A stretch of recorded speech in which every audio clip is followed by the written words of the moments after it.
Alléluia. Amen. Aujourd'hui, je serai interprété par Ali. Amen. Pour qu'il s'est resté là maintenant. Tu m'as interprété il y a longtemps. Mungu awabariki. Amen. Tukae chini basi. Amen. Amen. Je furahi po. Amen. Est-ce qu'il y a la joie? Furahi po. Est-ce qu'il y a la joie? Furahi po. Est-ce qu'il y a la joie? Mimi nasikia amen na watu wawili. J'ai entendu un amen de 2 personnes seulement. Furahi po. Est-ce qu'il y a la joie? Amen. Kwanza mbele ya yote ninashukuru Mungu Avant toute chose, je rends grâce à Dieu kwa kazi yote ambayo mliyofanya katika mkutano. pour tout le travail que vous avez fait pendant la croisade. Amen. Amen. Ninajua leo hatuna wageni, Je sais qu'on n'a pas de visiteurs aujourd'hui, lakini wote wamekuwa watoto wa nyumba. mais nous sommes tous devenus enfants de la maison. Amen. Amen. Ya, ninapenda kwanza kutoa kwanza shukrani zangu kwa kanisa nzima J'aimerais premièrement remercier toute l'église ambaye kwa kazi mliyofanya ajili ya mkutano. pour le travail vraiment que vous avez fait pendant notre croisade. Kweli Mungu awabariki. Que Dieu vous bénisse. Naleta shukrani zangu kwa wamama Je remercie toutes les mamans waliopika chakula kwa mkutano mzima, qui ont cuisiné pour tous nos croisades, watu wote waliochanga pesa zao ajili ya chakula hicho. tous ceux et celles qui ont contribué pour cette croisade. Mungu awabariki sana. Que Dieu vous bénisse. Amen. Amen. Ninaleta shukrani zangu spesiale kwa vijana J'aimerais remercier personnellement la jeunesse ambao vijana wetu walichukua kabisa charge ya kulipia wageni wetu hoteli. les jeunes qui ont contribué pour louer les chambres d'hôtel pour nos visiteurs. Wamefanya michango yao Ils ont cotisé. na wakalipa chambre tatu kwa siku tatu ya hoteli. Ils ont payé 3 chambres pour les 3 jours de Kweli Mungu croisade. awabariki sana. Que Dieu vous bénisse abondamment. Unajua kwamba mgeni nataka anapolala kwa hoteli anajisikia huru. Vous savez, quand un visiteur dort à l'hôtel, il se sent vraiment libre. Kuna mara unaweza kwenda kumtia mnyumba na unakutana ndani panakuwa fujo Ça se peut que tu le verges chez quelqu'un, mais dans la maison, il y a des soucis. na anakosa muda wa kuomba, Il manque aussi le temps de prier. lakini kweli Mungu ni mwema. Mais Dieu est bon. Mungu awabariki sana Que vijana Dieu wetu. vous bénisse abondamment. Unafanya kazi kubwa sana Vous avez fait un grand travail. na Mungu azidi kuwazidishia yote. Et que Dieu puisse vous donner davantage. Amen. Amen. Na wageni wetu walifurahi, Et nos visiteurs étaient vraiment contents, heureux. walienda na walifurahi sana Ils sont partis et ils étaient na vraiment walifika kwa heureux. salama Ils sont arrivés en bonne santé. na walipeleka somo nzuri katika kanisa hili. Et ils sont partis avec un bon enseignement à partir de cette église. Amen. Amen. Tuendelee hivyo zaidi sana. Continuons ainsi. Ninapenda kutoa shukrani yangu special kwa Ali. J'aimerais remercier spécialement Ali. Juu Ali na kundi yake Ali avec son groupe. ni wao ndio waliosimamia mikutano yote mitatu ya mwaka mzima. C'est eux qui ont organisé les 3 croisades que nous avons eues cette année. Ninajua ilikuwa nguvu sana Je sais que c'était très difficile. na kuongoza kikundi cha kwaya. Et aussi avoir conduit l'équipe de chorale. Kuna saa mmoja watu wanagumuka, Il y a un certain moment, les gens se lakini haussent. ulitukamata kwa mkono Ali, tulienda nawe mpaka kufikisha croisade ya mwisho wa Et nous mwaka. avons soutenu jusqu'à la fin de notre croisade, la 3e croisade. Kweli Mungu akubariki Que Dieu te na bénisse. Mungu azidi kupatia moyo huu. Et qu'il puisse continuer à te donner un Ila cœur. kuna siku Mungu atakuvika taji. Si un jour Dieu va t'en bénir. Leo naonekana uko bure, Aujourd'hui, ça se peut que vous le voyez comme il est rien. lakini kuna siku utafurahi. Mais un jour, tu seras heureux. Amen. Amen. Amen. Amen. Amen. Amen. Amen. Kweli nashukuru sana presence zenu hapa. Je rends grâce à Dieu pour votre présence. Na tunapenda tuhubiri kidogo hapa. Nous allons prêcher un peu. Nilikuwa napenda sasa vile leo tupige malisoro. J'aurais aimé qu'on puisse discuter. Uliali solo ali. Baba. Nilikupigia Lingala. Sasa tubabande kwanza tuongeongee kidogo. Juste parler entre nous. Juu mko na makesio mingi za kimungu.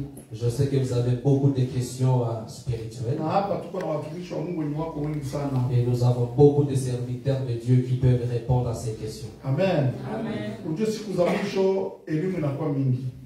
Il faut que vous sachiez que dans les fins de temps, Il y a beaucoup de connaissances. Watu wanakuja na elimu za ajabu zenye watu wengine hawawezi kuelewa. Les gens viennent avec d'autres enseignements que vous ne pouvez pas comprendre. Lakini kama hausimame kwenye neno, Mais si tu ne demeures pas dans la parole, utapotea. tu seras perdu.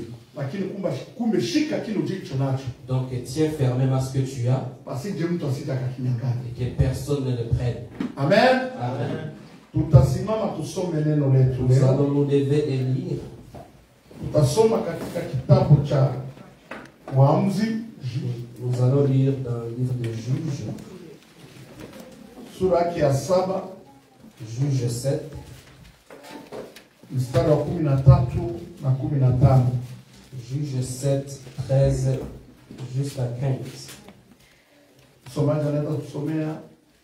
L'auteur en Swahili peut lire, les autres vont Soma suivre à katika l'écran. jina la Yesu Kristo. Amen. Waamuzi sura 7 mstari wa 13 hadi 15. Amen.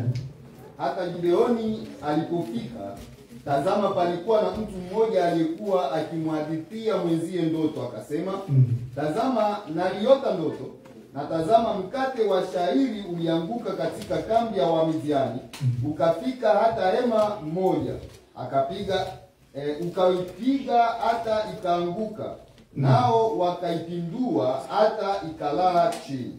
Mwenzake akamjibu akasema, habari hii haikosi kuwa upanga wa Gideoni mwana wa Yoashi mtu wa Israeli. Mungu amewatia Wamidiani na jeshi lote katika mkono wake. 15 na mwisho. Ikawa aliposikia habari ya ile ndoto na kufasiriwa kwake, akashujudu, akarudi katika jeshi la Israeli, akasema, inukeni, kwa maana Bwana amelitia jeshi la Midiani mikononi mwenu. Amina. Amen. Tutasoma Yeremia sura yake ya kwanza na mstari wa 10. Nous allons lire Jérémie 1:10.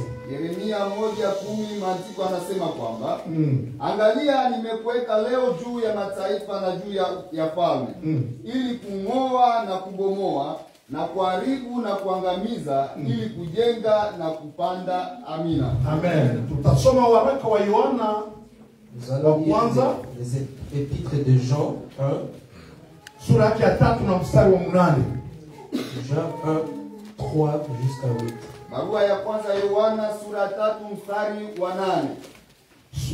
Waraka wa kwanza wa Yohana sura yake ya 3 Ndio. na mstari wa 8. 3:8. Yohana wa kwanza, maandiko anasema kwamba atendaye dhambi ni wa Ibilisi, kwa kuwa Ibilisi hutenda dhambi tangu mwanzo. Kwa kusudi hili mwana wa Mungu alidhihirishwa ili azivunje kazi za Ibilisi. Amina. Amen. Tushangilie neno la Bwana. Tuanze kwa chini. Kichwa cha neno langu leo ni hiki. Thème de mon message dit, ya kiroho huzaa ya kimwili. ce qui est spirituel enfante ce qui est charnel. Amen. Amen. En français, le spirituel produit le physique. Amen. Amen. Amen.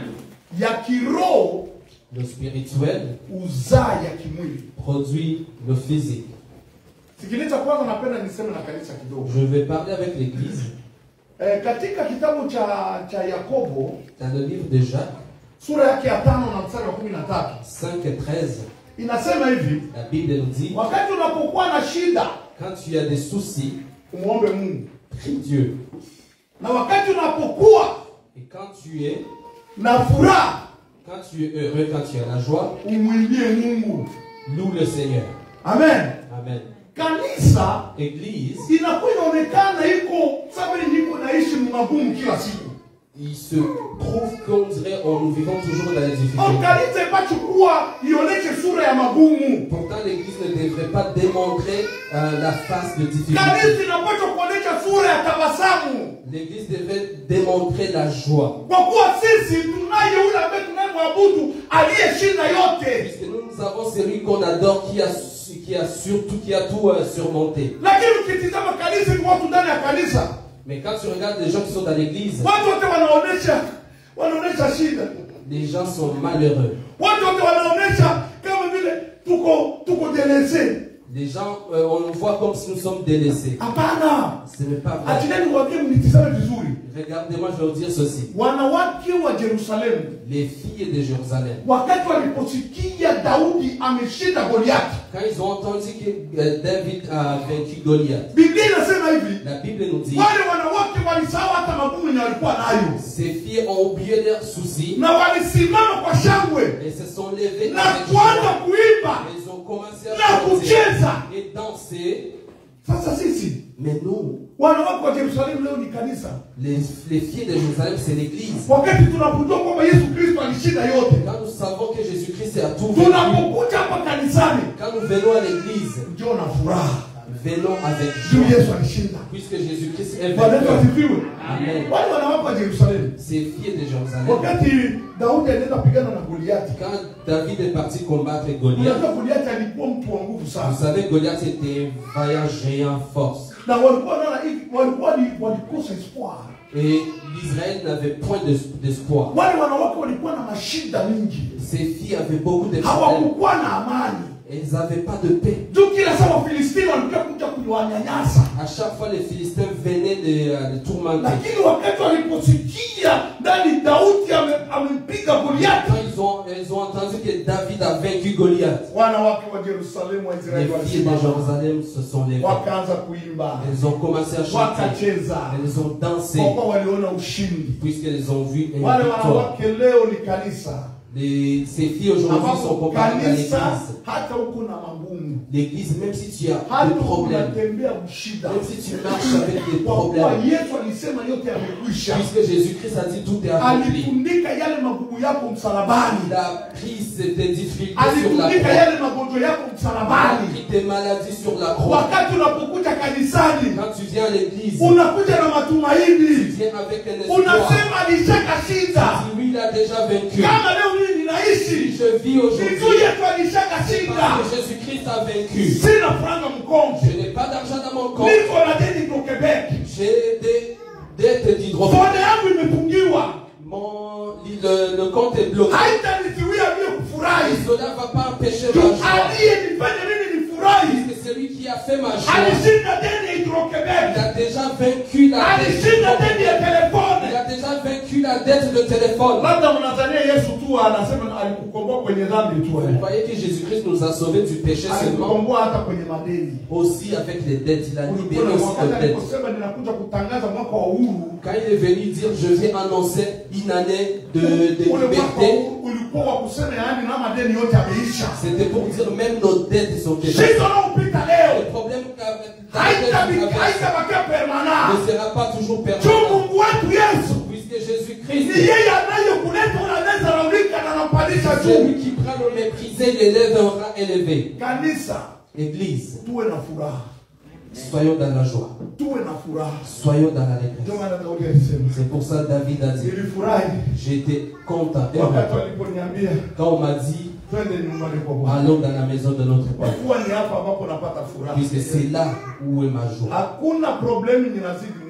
Il n'y a pas de problème qui surpasse Dieu. Hakuna shida yenye itazidia Il n'y a pas de Yesu. souci qui peut surpasser Jésus. Kila shida yote iko chini ya ulinzi wa Yesu. Tous problèmes sont en bas de la Jiumbie victoire de furaha Jésus. ndani ya moyo wako. Crée la joie dans ton cœur. Kama watu wanaweza kukataa, Si les gens peuvent te repousser, lakini Yesu wangu hakukukataa. mais Jésus-Christ ne peut pas te repousser. Kama watu wanaweza kunitukana, Si les gens peuvent t'insulter, Yesu wangu yuko ananipatia mais balee. Jésus-Christ lui te donne la valeur. Sikiliza mtoto wa Mungu. Écoute, enfant de Dieu. Hata Kristo anaweza kukutia ministre, Ça se peut que Trudeau te fasse de toi. lakini mbele ya Yesu hauko kitu.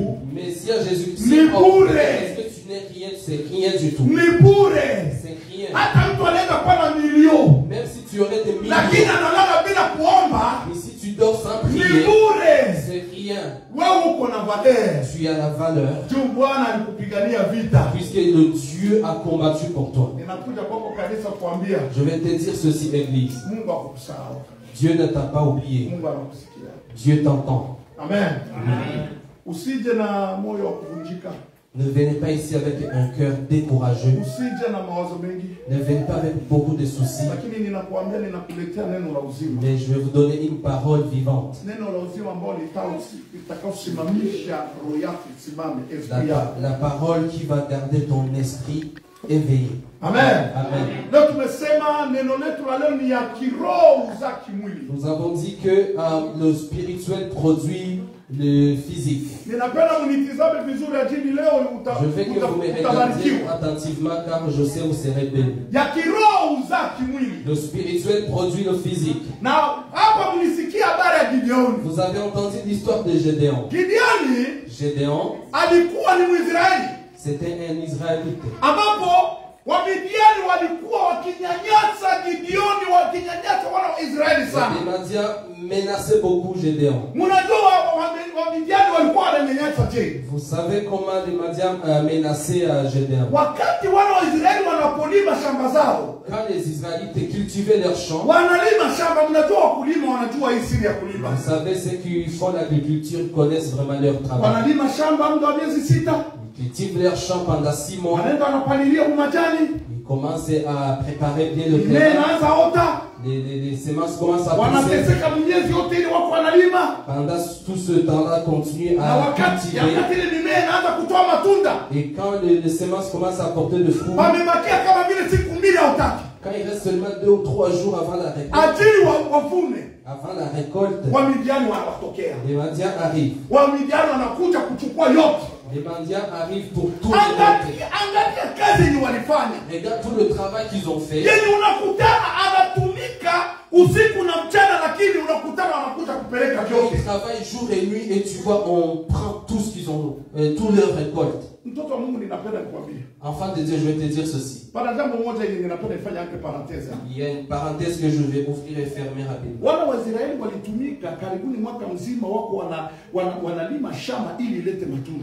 Les Juifs ont cultivé presque un an avant de recevoir leurs produits. Avant juste la récolte,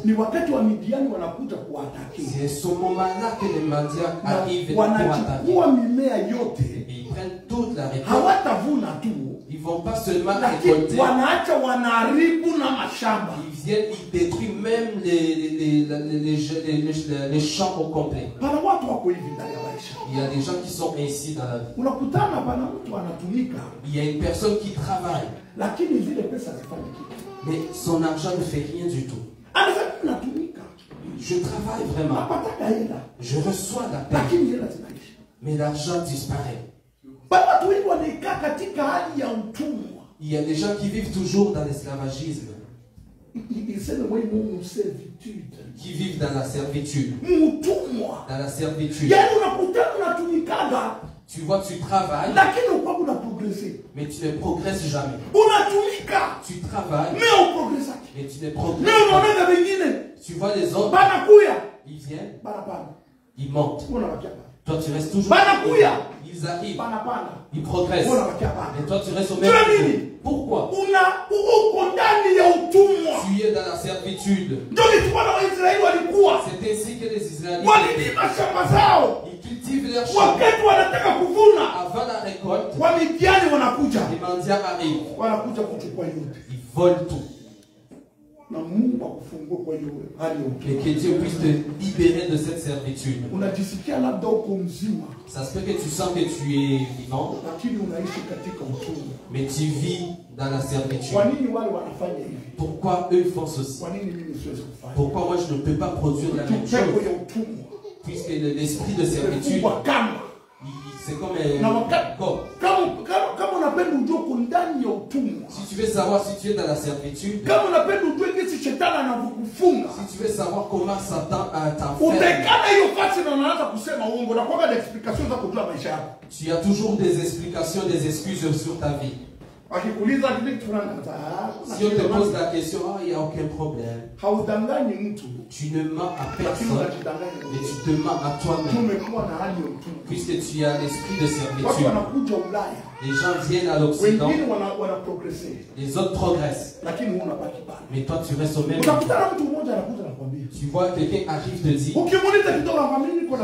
si tu lui poses la question, moi j'ai 20 000.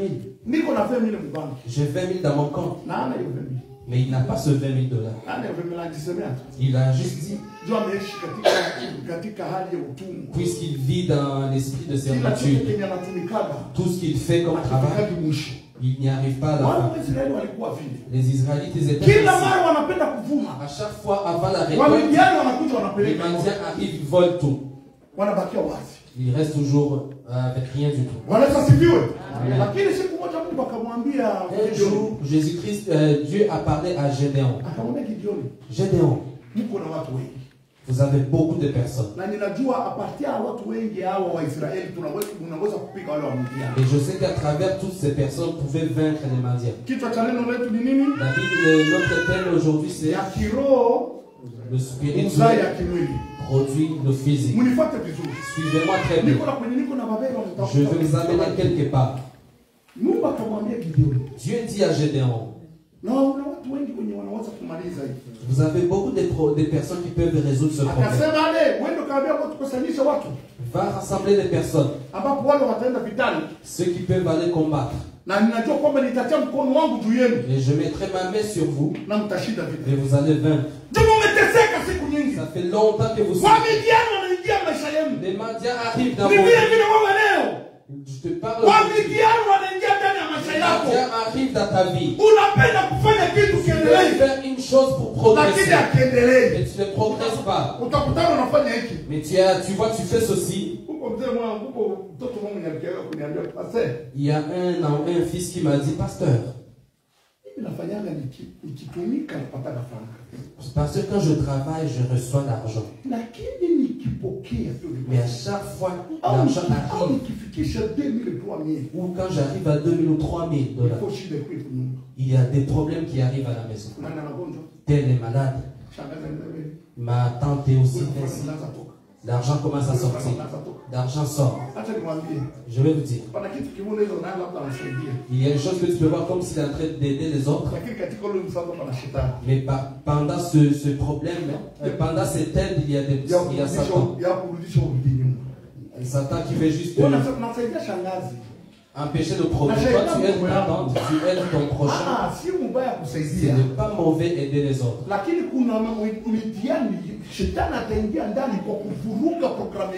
Mais Satan va rentrer pour déboussoler ton programme. Tu vois, tu vis là. Tu ne fais rien d'autre. Mais tu te vantes. Mais là où tu es, les autres sont venus. Sont arrivés. Ils ont travaillé. Ils ont commencé à faire. Ils ont progressé. Mais toi, tu es toujours à la même place. Tu dis, Seigneur, moi j'aide les autres. Ça, c'est l'esprit de servitude qui fait en sorte que tu ne progresses pas. L'esprit de servitude, ils adorent les choses gratuites. Il va t'amener. Regarde. Si tu passes ici, tu peux travailler sur table. C'est un esprit de servitude qui empêche ton programme. Pourquoi je dois travailler sur table? Pourtant les autres travaillent normalement et qui paient leurs taxes et qui progressent. Mais l'esprit de servitude va te pousser toujours à reculer. C'est ainsi que les Israélites ils travaillaient vraiment. Ils ont travaillé fort. Mais les Mendiens arrivent et ils récoltent tout.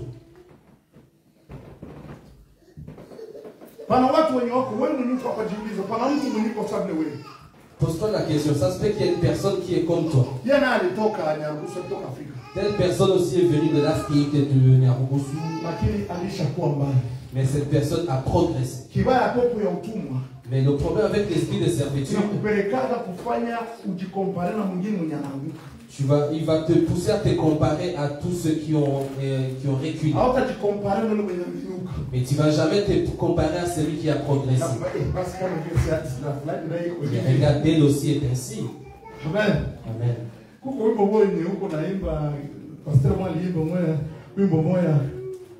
Il y a une chanson. Les serviteurs de Dieu chantaient, je ne sais pas si tu as entendu. Il a chanté ainsi. hata kama wengine walishindwa, Si les autres ont échoué, lakini mimi nitaweza. mais moi je vais réussir. Kama wanafanya wakitia kazi, Quand il y a le travail, nitaenda nitia kichwa. moi aussi je mettrai cela sur mon Nikikosa, épaule. Si je manque, nitarudia tena mara pili. j'y retournerai Mpaka encore mwisho 50 fois. mpaka mwisho itakuwa vizuri. Jusqu'à ce que je réussisse. Wakati una pepo ya utumwa, Quand tu as un esprit de unajikompara servitude, kana mwingine mwenye anaanguka. tu te compares toujours à ceux qui ont Oya échoué. kujikompara na mwenye Au anapanda lieu de juu. te comparer à ceux qui progressent, Utajikompara na mwenye anaanguka. tu vas te comparer à ceux qui ont échoué. Si fulani. Tel aussi. Na tena unaanza na kuwa mnatembelea pamoja. Et vous voyez, vous allez devenir amis. Jua nini hauwezi kuwa manager wa shop. Pourquoi tu ne peux pas être manager d'une épicerie Jua ou... nini hauwezi kuwa CEO wa entreprise moja. Pourquoi tu ne peux pas être le directeur général d'une Walifanya nini entreprise? kenye wao hauwezi kufanya? Qu'est-ce qu'ils ont fait que tu ne peux pas faire? Amen. Amen. Mungu akamjia Gideoni. Dieu est venu voir Akamwambia una Gédéon. watu wengi. Dis à Gédéon, tu as Na beaucoup de mimi personnes. ninakwambia chagua watu. Crois et je te dis Na juu hao watu personnes. Dis à toutes ces nitatia personnes, mkono wangu juu je yao. mettrai ma main sur vous Na mtashinda wa et Midian. vous allez vaincre les Mandiens. Gideoni alienda. Gédéon est parti. Akaenda kukomboa watu 12,000. Il est parti chercher jusqu'à 32 000 personnes. Ajini matu mwanadamu Puisque l'homme, anazania wingi ndio kushinda. il pense que c'est à travers le nombre de personnes qui a une victoire. Hapana. Hapana. Sio wingi ndio kushinda. Ce n'est pas à cause de la quantité que vous allez vaincre. Hii ni adaje ya Wabembe anasema hivi yani wingi ndio kushinda. C'est les babébés qui disent que le nombre, c'est la victoire. Hivi naenda kinyume na hiyo baba yao. Mais ça va au contraire de tes pensées. Kushinda La ni victoire, mkono wa Mungu juu yetu. c'est la main de Dieu sur vous. Ndio kushinda. C'est la victoire. Ajili Gideoni Puisque Gédéon, aliona kwamba watu 32,000 hawa kabisa. il a cru que 32 000 personnes, ça c'est une bonne norme. Na Bon nombre. Biblia inasema hivi La Bible nous dit Waisraeli walikuwa ngambo hii les Israélites étaient de ce côté. na Wamidiani walikuwa katika bonde la ngambo ya kaskazini.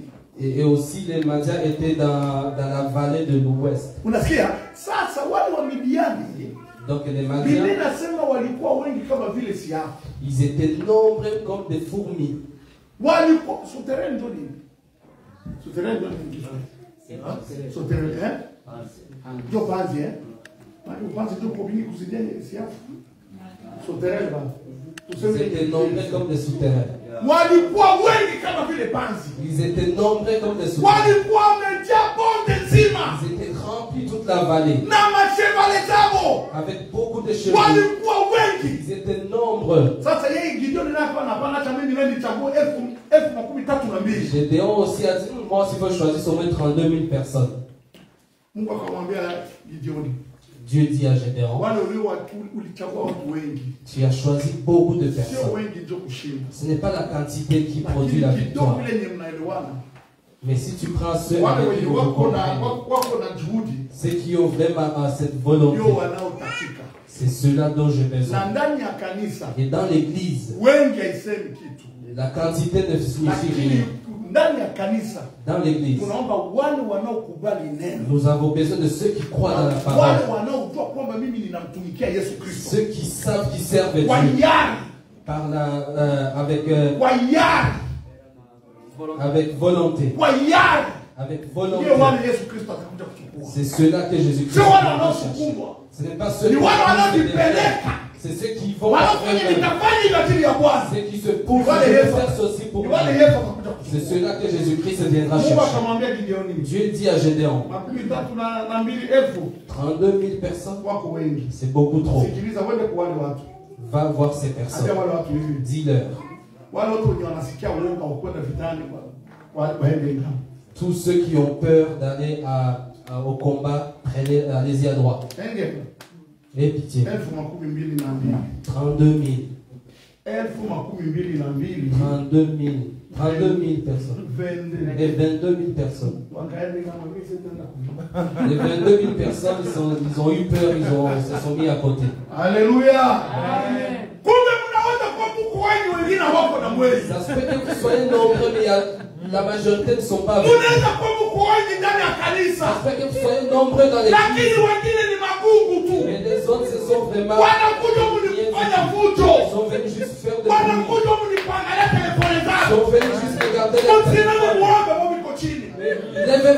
qui est ça.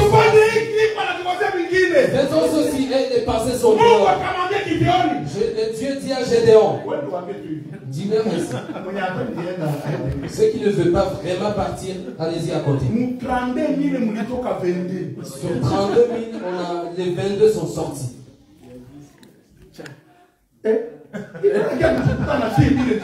Gédéon constate qu'il reste seulement 10 000 personnes. Allez-y à la maison. En restant 10 000.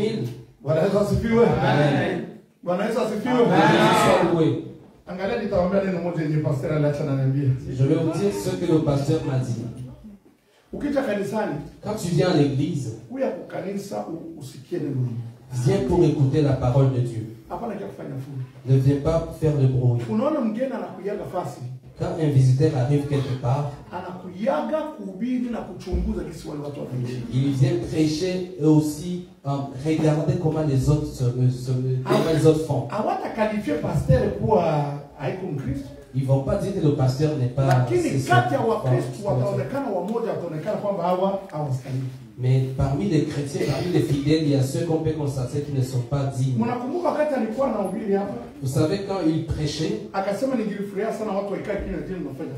il a dit, j'aurais aimé que vous gardez le silence parce que vous faites trop de bruit. Il a vu une personne seulement de l'église, un chanteur. Il était avec un groupe de personnes qui parlaient beaucoup. Et il était au téléphone. Et en plus, on avait un serviteur de Dieu qui prêchait. Il a vu cela. Et quand je me suis levé, j'ai dit au chanteur, venez chanter. Il a vu la même personne qui est en train de faire des bruits au téléphone. Commence à chanter à l'avant, alléluia. La même personne qui faisait le bruit, c'est la personne qui est venue encore déranger, chanter. C'est vraiment. Il y a ceux qui viennent juste pour la présence.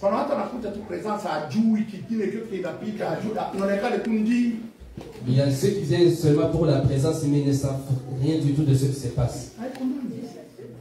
Je te supplie, enfant de Dieu. Mon fils Moïse avait dit un jour ici, il y a la bénédiction, il y a aussi la malédiction. Ici à la chair. Si tu viens à l'église, juste pour que les gens remarquent que tu es venu, reste à la maison, c'est mieux. C'est mieux que tu restes à la maison. Sache qu'un jour, quand Jésus-Christ te touchera, tu viendras avec comme une personne qui veut être transformée. J'ai été sauvé par la force. J'ai été sauvé par la force. Dieu qui m'a sauvé, il n'a aucun pitié. Si tu penses que tu ne peux pas œuvrer pour Dieu, reste à la maison. Ne viens pas déranger ici. Tu seras frappé. Lui ne joue pas.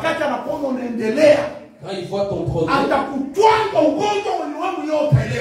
s'il voit que tu continues avec les mêmes problèmes, il va te frapper, tu ne sauras pas. Respecte l'endroit où on adore Dieu. Nos téléphones, on les ferme. Attends, quand tu seras parti de l'église et tu pourras ouvrir ton téléphone, parle avec qui tu veux. Je vous parle à vous. S'il y a quelqu'un qui est à côté de toi qui est en train de déranger, dis-lui tu es envahi par le diable. Ta mission c'est pour m'empêcher d'écouter la parole. Amen. Amen. Que les gens puissent voir Jésus-Christ qui vit en nous. Gédéon dit qui ira à la guerre et qui n'ira pas. 22 000 sont sortis du groupe. Il restait seulement 10 000. Parmi les 10 000, il y a ceux aussi qui doivent aussi sortir. Dieu dit à Gédéon, il te reste encore 10 000. Mais même les 10 000 amène-le à la rivière. Nous allons voir ceux qui ont le courage. Ceux qui prennent les choses sérieusement. Parmi les 10 000 qui restent à l'église, il y a ceux qui ne sont pas sérieux. Il y a ceux, attends, il faut jouer juste que les gens me remarquent. À l'église, oui, pasteur, oui, c'est ainsi, pasteur. Mais Dieu qui voit, dit à Gédéon, prends les 10 000, amène-les à la rivière.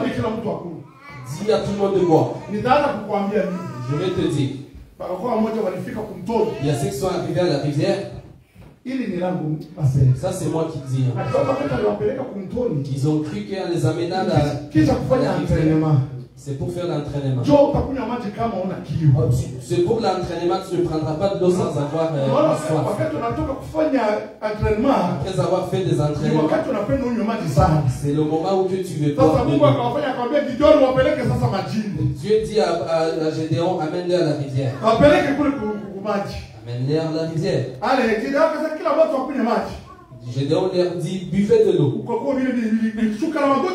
Il y a ceux qui sont tombés sur leurs genoux. Ils ont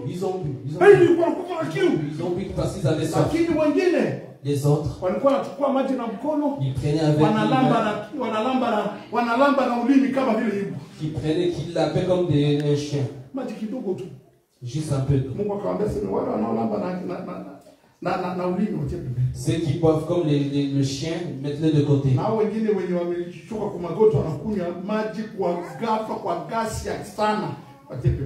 Mais ceux qui boivent beaucoup, mettez-le de l'autre côté.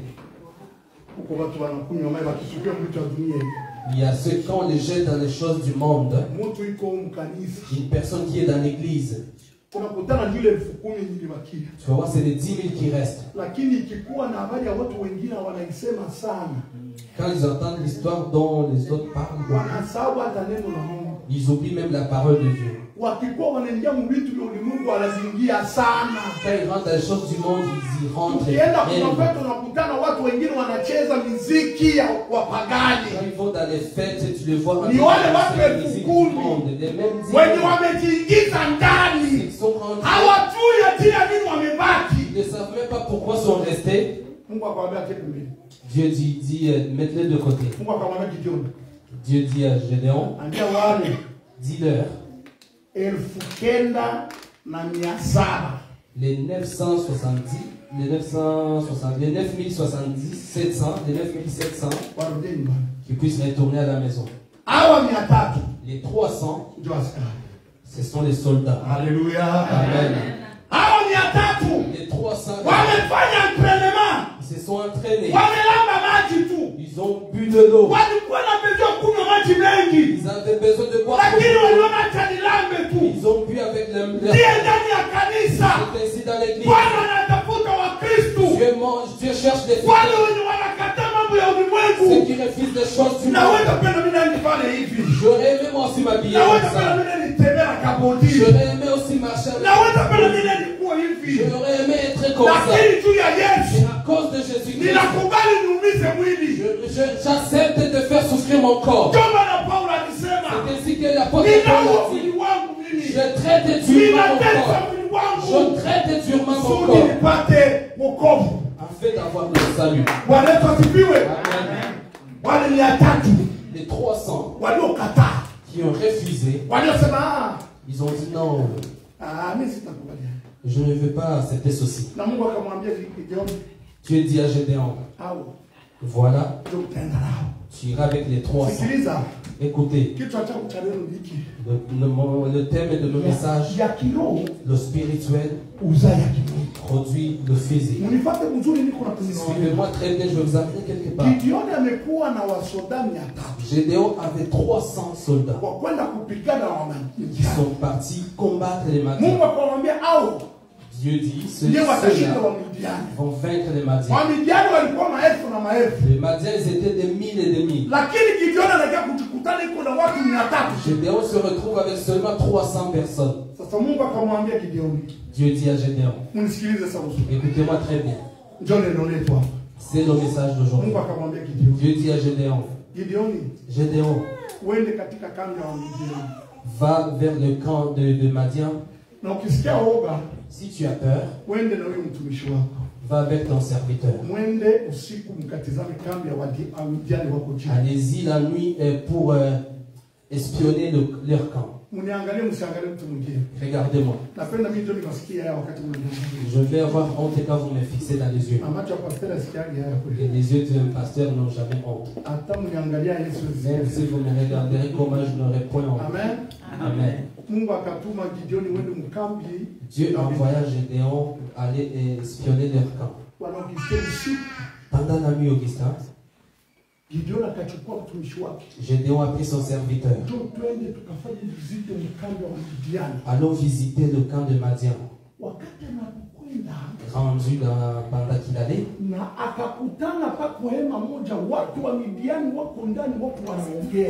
il a rencontré une tante seulement, il y avait des Madians qui parlaient.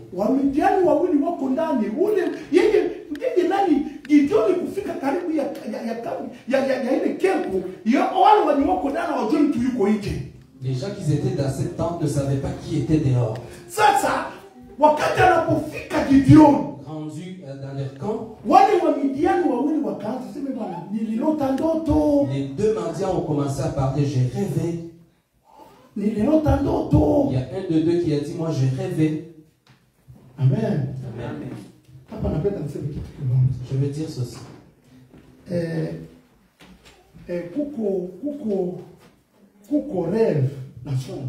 Il y a rêve et songe. Rêve ni pensée ya mtu. Mawazo ambayo uliyowaza na anaweza kurudia ndani ya wakati unapolala. Le rêve, c'est notre subconscient qui nous ramène nos pensées. Amen. Hiyo inasemwa ndani ni Solomon ndio yusema katika kitabu cha Mhubiri Ecclesiastes. Je parle en regardant le livre des Ecclésiastes. Ecclésiastes 5. Si tu regardes très bien, Solomon alisema juu ya rêve ni mawazo. Par rapport à... Napenda niache nafungula kitu kidogo juu je vais faire cette ouverture. Mkiswahili inakuwa ndoto. Dans le Swahili on dit seulement rêve. Mkifaransa muko rêve na muko songe. En français on a rêve et songe. Rêve ni Ecclésiaste ndani mire Ecclésiaste 5:13. Tapenda tufate mambo kuzuri. Amen. Dieu tufate tusiseme tu hivi. J'aimerais qu'on puisse suivre et qu'on puisse pas juste parler. Inasema hivi La Bible nous dit 13. Ecclésiaste 5:13. 5:3.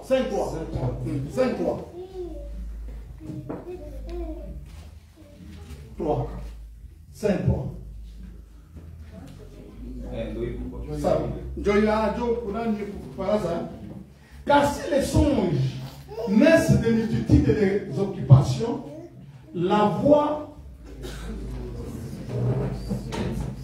était censée se faire attendre dans la multitude des paroles. Toi, elle dit le quoi?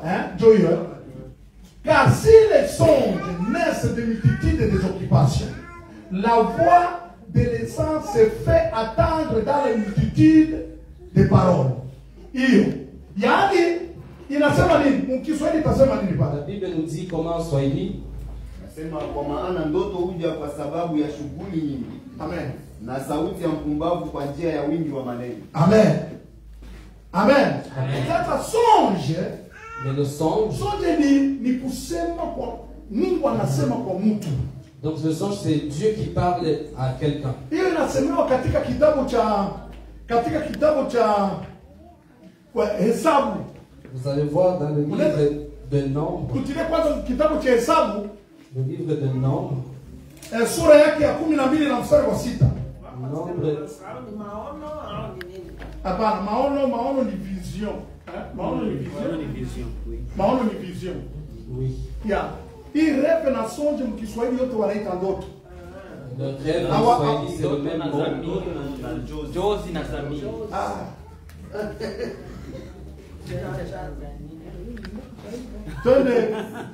Tenez là du Nombre, chapitre 12, verset 6. Nombre 12:6. Inasema 12:6. Et il dit, écoute bien mes paroles, lorsqu'il aura parmi vous prophète, c'est dans une vision que moi, Éternel, je révélerai à lui. C'est dans un songe que je lui parlerai. Cela veut dire Mungu anasema na watu wake ndani ya songe. Cela veut dire que Dieu parle à son peuple à travers un songe. Mais ile tulisoma mbele, ile fasi kwenye anatia songe, mwingine Biblia kifaransa anatia rêve. Mais là on a lu auparavant dans une autre version biblique, on a dit version papa anatia rêve par rapport à songe, ile tulisoma mbele mu Ecclésiaste. Mais dans ma version c'est on parle d'un rêve. Sasa munisikilize mzuri. Écoutez-moi très bien. Gideon akafika kwenye temple. Gédéon arriva dans leur temple. Akasikiliza watu wako wanasema. Il a entendu deux personnes parler. Ule Midiani kwa anamwambia mwenzake bwana. Il y a un de deux qui disait à son prochain, j'ai fait un rêve, j'ai eu un songe. Nililota ndoto nikaona ndani acha tuseme mkate mkubwa unakuja unazunguka ukakuja kuangukia kwenye tante. Je vis un gros pain qui est venu, qui est tombé sur la tente. Na ile tente yote ikavunjika. Et la tente était vraiment brisée. Hivyo Gédéon kwa nasikia. Gédéon a entendu. Mwenzake mwingine akamwambia bwana. Lui, son camarade lui dit aussi, hii ndoto yenye unalota hii. Ce que tu as vu, hii kunaonyesha kwamba Mungu anatia Wamidiani mu mikono ya Gédéon. Cela veut dire seulement que Dieu est en train de nous livrer dans les mains de Gédéon. Inafanana Mungu anatapika Wamidiani kupitia Gédéon. Ça se peut que Dieu veut nous frapper à travers Gédéon. Vile Gédéon anasikia. Gédéon a entendu. Na wakati Gédéon aliposikia hivyo, quand Gédéon a entendu cela, akapata courage. Il a eu le courage. Amesikia ndoto na explication. Il a entendu le songe et l'explication. Wakati aliposikia ndoto na explication, il a entendu le songe et l'explication. Ikampatia ujasiri. Il lui a donné le courage. Oh! Oui. Mungu anafanana Mungu. Donc c'est ça. Ameisha tupatia Wamidiani mu mikono yetu. Mais Dieu nous a déjà livré les Madians. Na Gédéon akaenda. Gédéon est parti. Akaenda kwa soda wake. Il est parti voir ses soldats. Debout. Dieu nous a déjà livré les Madians. Que Jésus soit loué. Ce qui est de spirituel. Le spirituel qui est sorti du sang produit le physique. Est-ce que tu comprends moi? Amen. Gédéon a entendu le songe. Ainsi que l'explication. Ça lui a donné un d'aller combattre pour Dieu. Puisqu'il a entendu à travers le songe, il a déjà vaincu. Écoutez, enfants de Dieu, je vais vous dire ceci. Il y a beaucoup de choses que tu vois dans le rêve. Ne les méprise pas. Satan est en train de nous piéger à travers les songes. Satan nous piège à travers les rêves. Ça se peut qu'il te montre des choses à travers ton rêve, tu ne méprises. Mais sache que cela se produit dans le physique. Cela se produit dans le physique. Amen. Il y a une histoire d'une jeune fille. Quand j'avais évangélisé à Atlanta, États-Unis, elle est venue me parler de son songe. Elle m'a parlé de son histoire. Et depuis sa naissance, elle était encore vraiment vierge. Et sa mère savait aussi que sa fille n'avait jamais connu d'homme. Mais un jour, elle est tombée malade. Elle est allée à l'hôpital. Elle a dit au docteur, je suis malade. Elle était avec sa maman. Quand ils ont fait des tests, la maman a dit, docteur, ma fille n'a jamais connu d'homme. Le docteur lui a dit, tu sais, le docteur ne va pas mentir pour rien. Et le docteur a dit, non, ta fille elle est malade, mais elle a déjà connu les hommes. La maman a dit, non, pas ma fille, elle n'a jamais connu d'homme. la fille dit vraiment, maman, je n'ai jamais connu d'homme. Mais la maman réplique, notre docteur dit que tu as déjà connu des hommes. Allons à la maison. Il a posé la question à sa fille. Donc tu as fréquenté des garçons, tu m'as rien dit. La fille a juré qu'elle n'a jamais connu d'homme. Mais la maman insiste. La maman dit, je rêve souvent certaines. Je me vois en train de marcher avec un certain garçon dans mon rêve. Amen. Donc ce que la jeune fille voyait dans son rêve, ça se produit dans le physique. Écoutez, enfant de Dieu, il y a des choses que tu fais dans ton rêve, tu le maîtrises, mais sache que cela se produit dans le physique. Tu peux rêver que tu as perdu ton portefeuille, mais tu vas voir dans le physique, tu vas te retrouver dans une crise et que tu vas pas. Satan fait son œuvre à travers les rêves. La jeune fille n'avait vraiment jamais connu, mais elle fréquentait un garçon dans son rêve. Et physiquement, on a vu qu'elle avait déjà connu l'homme. Le rêve. Le rêve. Le spirituel produit le physique. J'aimerais te dire ceci. Qui est-ce que tu vois dans ton rêve? Et tu peux le prendre à la légère, tu dis, oh, c'est rien. C'est lui que tu vois dans ton rêve. Ça se fait que dans le physique, il est de la même façon. Il te tourmente pendant la nuit. Il te tourmente aussi dans ta vie physique. Tu peux voir dans ton rêve qu'on t'a pris quelque chose. Tu peux te voir noyer. Tu te vois monter la montagne et tu es prêt. Tu te vois en train de sauter. Tu vois quelqu'un en train de te nourrir dans ton rêve. Ce que tu vois dans ton rêve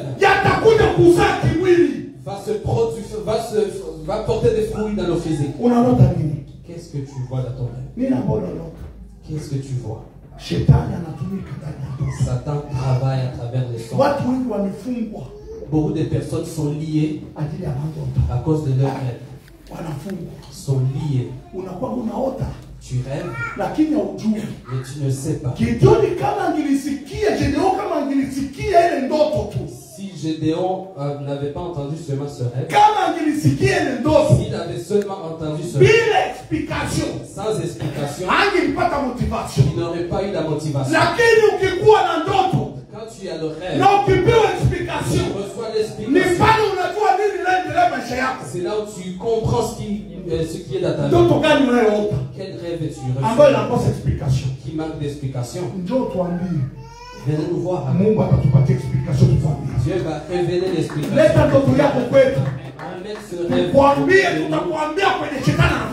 Nous allons te montrer le secret de Satan. Amène ton rêve. Tu sauras ce que Dieu veut faire dans ta vie. Écoute, enfant de Dieu, je vais te dire que ce n'est pas fini. S'ils ont fermé, je vais te dire que ce n'est pas encore fini. Ce n'est pas encore fini. Ce n'est pas encore fini. Regarde-toi, parle à ton rêve. Ce n'est pas encore fini. Ce que vous me nourrissez pendant le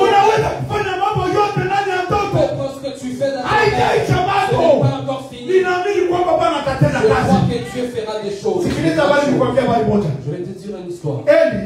Élie. Et son élève c'était Élisée. Élisée dit à Élie, j'aimerais avoir le double de ton don. De ton onction. J'aimerais avoir le double de ton onction. Vous connaissez le double d'onction d'Élie, c'était quoi? Élie, il a fait 7 miracles. Amen. Élie a fait 7 miracles. Si Élie en a fait 7, puisque c'est un double. Est-ce que je parle à quelqu'un ici?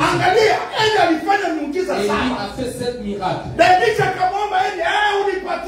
Élie a demandé le double de son onction. Élie dit, quand tu me verras partir, prends le manteau. Et tu auras ce que tu veux. Et écoutez ceci. Élisée en a fait 13. Et il est mort. Mais pourtant il devrait en faire 14. Mais puisque Dieu a dit que ce n'est pas fini. Élisée dans le il y a celui qui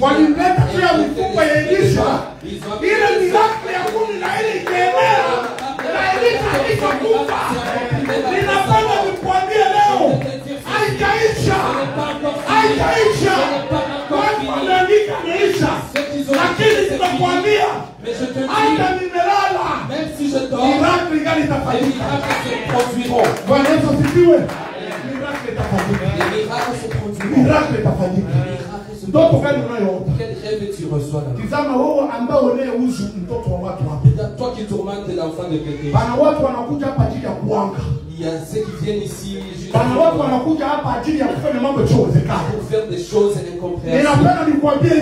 Je vais te dire ceci. Il y a un jour, Dieu va révéler à l'église. Comme il a révélé à Gédéon. Et tu seras mis dehors. Tu seras mis dehors. Il a révélé à Gédéon. Va dans le camp de Madian. Dans le même moment, au moment où eux veulent commencer à parler de leur rêve, c'est là où que tu seras. C'est lui qui te fait du mal. Un jour Dieu va mettre à la vie. Écoute, enfant de Dieu. Il y a ceux qui parlent de mal de toi. Il y a ceux qui parlent de toi. Il y a ceux qui font les sorcelleries.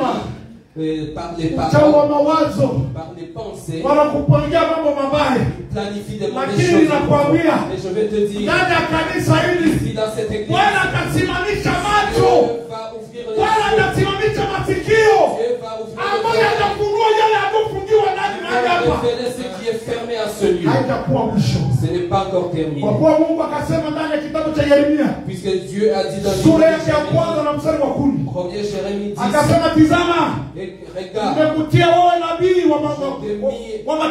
je t'ai établi prophète des nations. Je t'ai donné le pouvoir de briser et construire. On nous a donné le pouvoir de détruire tous les plans de ténèbres. Dieu nous a donné le pouvoir. Même si tu penses qu'on ne te voit pas, Dieu te voit. Dieu te voit. Quel rêve tu rêves? Quel rêve tu fais? Il y a ceux qui mangent. Pendant que tu dors, tu rêves, tu t'envoles. Tu rêves des maladies. Tu rêves que tu perds des choses. Tu perds des choses. Mais apporte tous ces songes. Nous allons méditer sur ces rêves. Si tu ne reçois pas d'explication, tu ne sauras pas comment le monde spirituel se conduit. Il faut que tu amènes ce rêve auprès de Dieu. Ce rêve que tu as vu. Et Dieu va te révéler. De la même façon qu'il a révélé à Gédéon. Il a amené à un endroit. Un endroit précis, un moment précis où les autres allaient commencer à parler de leur rêve. Et il a entendu l'explication. Dans les premiers épîtres de Jean 3, 8.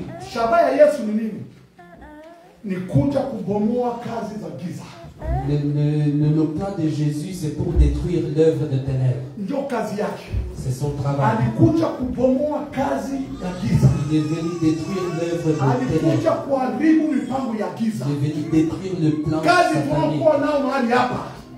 Nous avons tous ceux qui t'amènent, te déroutent dans tes rêves. Tous ceux qui cachent leur visage à vos rêves. Il y a une façon que nous allons prier. Toutes ces forces seront détruites. Nous allons nous tenir sur la puissance de Jésus. Toutes ces choses seront ôtées dans ta vie. Beaucoup tourmentés à travers le rêve. Beaucoup enfermés à travers le rêve. Beaucoup nourris à travers le rêve. Ils t'ont jeté dans le rêve. Mais je te dis aujourd'hui, ta liberté est arrivée. Ta liberté est arrivée. Enfant des yeux. Qu'est-ce que tu rêves? Qu'est-ce que tu vois dans ton rêve? Ne dis pas que c'est normal. Ce n'est pas normal. Satan travaille. Satan t'enferme beaucoup. Ça se peut que tu vois que tu es comme ça. Tu rêves que tu conduis. Mais quand tu sors du rêve, tu trouves que la voiture a été volée. Dans ton rêve, tu rêves que ta voiture a été volée. Et dans le rêve même, tu cherches à voler. Ça, c'est Satan. Ça, c'est Satan. Il est en train de te voler. Il fait beaucoup de choses. Si tu ne reçois pas d'explication, tu vivras dans l'ignorance. Et ta vie sera enfermée. Je te connais. Il y a un jeune. Il est venu à l'Occident. Il était rendu dans la vingtaine, 25 ans. Il est arrivé ici, il a fait ses études. Il a commencé à travailler. À chaque fois qu'il rêve, il se retrouve au village. Moi, je suis à l'Occident. Et je me vois toujours au village. Toi, tu as fini les études. Tu te vois encore en train d'étudier au village. Toi, tu es ici à l'Occident. Mais spirituellement, tu es au village. Et je te dis ceci avant de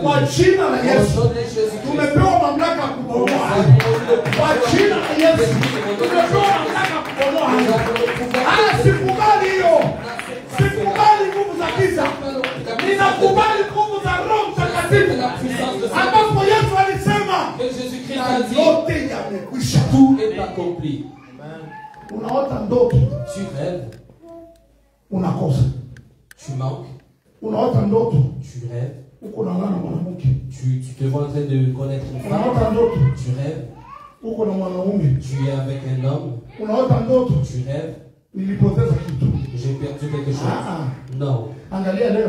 Aujourd'hui, Dieu dit, je vous ai donné le pouvoir sur toutes les nations et sur tous les rois. Je vous ai donné l'autorité de détruire et de construire. Nous allons nous lever. C'est le moment que j'aimerais que tu prennes garde à cause de ces rêves. Dieu dit, ce qui est de spirituel produit le physique. Toi seul, tu sais ce que tu vois dans ton rêve. Il y a beaucoup de rêves qui n'ont point d'explication. Il y a beaucoup de rêves où Satan fait beaucoup de choses. Tu fais ceci de cela. Tu veux faire cela, tu n'y arrives pas. Mais je vais te dire aujourd'hui, Dieu veut que je te parle. Je n'ai pas encore fini. Même si ce soir, mais lui, il a encore il y a ceux qui t'ont méprisé. Puisque tu es enfermé. Je te dis,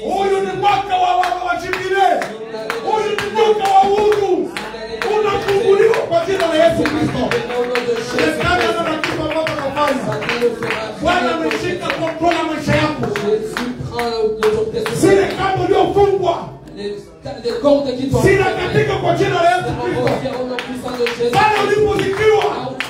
Unafunguliwa kwa jina la Yesu Kristo. Kwa kuwa yeye ni Mungu. Wala hakuna mtu aliyemfufua. Et personne ne l'a ressuscité. Yeye mwenyewe alijifufua. Seul. Na tunaomba zile nguvu za ufufuko wa Yesu Kristo. Demandons la puissance de résurrection de Zitufufue na Jésus-Christ. masele mahali kwenye tumefungwa. Puisse nous ressusciter de la place où nous Wandugu sommes. wamekuwa na uchawi wengi. Nos proches ont beaucoup Marafiki wamekuwa na makusudi mengi mabaya. Beaucoup de nos proches ont des pensées mauvaises. Lakini tunaye Mungu Mais nous avons Dieu. mzima ambaye anasema Dieu vivant huyu qui ni dit, mwaka wa uhuru. c'est une année de Huyu ni liberté. mwaka wa uhuru. Une année de liberté. Ninapenda tufunge macho, sikize Mungu zangu. Ne regarde pas celui à côté de toi, ferme tes yeux. Ninapenda tuombe. Nous allons prier. Maombi ambayo naomba ni hivi. La prière que tu vas faire est Baba, ainsi. ninaharibu nguvu zote za ndoto mbaya. Père, je détruis toute puissance des mauvaises. Nguvu zote za ndoto mbaya ambapo zinaingia kila mara kwa mara. Puissance des mauvais rêves qui rêvent. Ndoto za kukula, Les rêves de manger. ndoto za kuruka, Rêves de ndoto s'envoler. zenye unakimbia unachoka, Le rêve où tu cours et que tu ndoto zenye unafanya unataka tembea unaanguka, Les rêves qui te montrent quand tu marches. ndoto za mari de nuit na femme de nuit, Les rêves des maris des nuits et des femmes des nuits. ndoto zenye zinafanya usiendelee mbele. Les rêves qui bloquent ton Baba, ninajaribu, sema mwenyewe ninajaribu kwa jina la Yesu Kristo. Anza kuomba, futa nguvu zote za giza. Hali yote inakubeba ovyo, hali ya ndoto, ndoto zinafunga nani finansier, ndoto zinaharibu mali yake. Tunaharibu kwa jina la Yesu Kristo. Tenda kazi Yesu. Tazama Bwana, wewe ni Mungu. Hakuna ndiye kama wewe. Tunatia katika lako Yesu. Mikononi mwako. Tunaharibu ndoto mbalimbali, ndoto zisizo na maana, ndoto za kuharibu katika wana wako.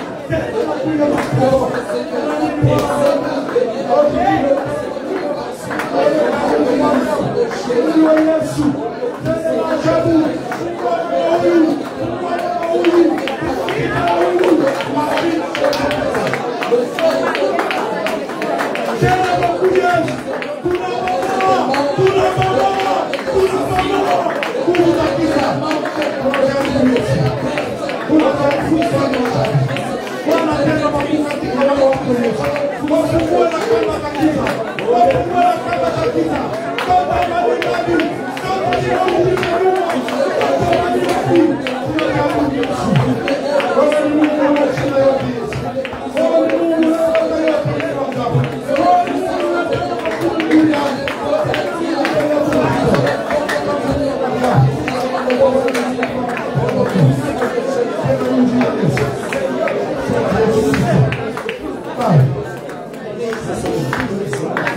ombea familia yako, ombea familia yako na watoto wako, ombea marafiki, ombea familia yako na watoto wako, wamejikwa na ndoto mbaya, wamejikwa kama tunakuja mbele zako Yesu. Mungu wana wako Yesu, Mungu wana wako Mungu wako, Mungu wana wako Mungu ya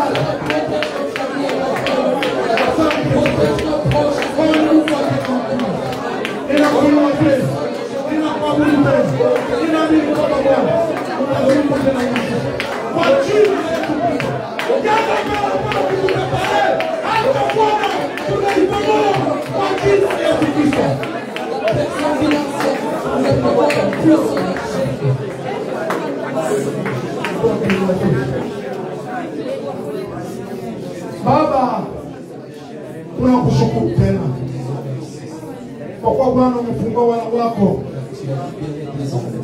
na kamba za utumwa. Unafungua wana wako na hali za kiroho ambazo zinakupeleka vibaya. Asante Baba kwa kuwa umefungua mambo yanayokuwa mahali hapa. Asante Baba kwa kuwa umefungua mambo yanayokuwa mahali hapa. Asante Baba kwa kuwa umefungua vijana wanaokuwa mahali hapa. Baba, wafinyike Yesu Kristo na damu yako. Tembea nao kama vile ulivyotembea na Gideoni. Wafunulie mengi Yesu Kristo. waone makuu yako Mungu wa ajabu. Bila kushukuru kwa Bwana pamoja nasi. Neno lako libaki ndani ya Yesu. Ili Bwana watembee kwa mwanga wako Mungu wa ajabu. Katika jina la Yesu Kristo. Katika jina la Yesu Kristo. Katika jina la Yesu Kristo. Amen. Amen. Applaudissons pour Jésus-Christ. Alléluia. Alléluia. Amen. Vous avez été bénis. Amen. Vous avez été bénis. Amen. Nous sommes rendus presque à la fin. Sans tarder, nous allons écouter les annonces. Tunatafikia mwisho na bila kupoteza muda tunasikia matangazo.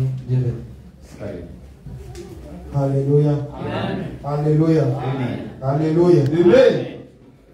J'annonce que Jésus-Christ est notre sauveur.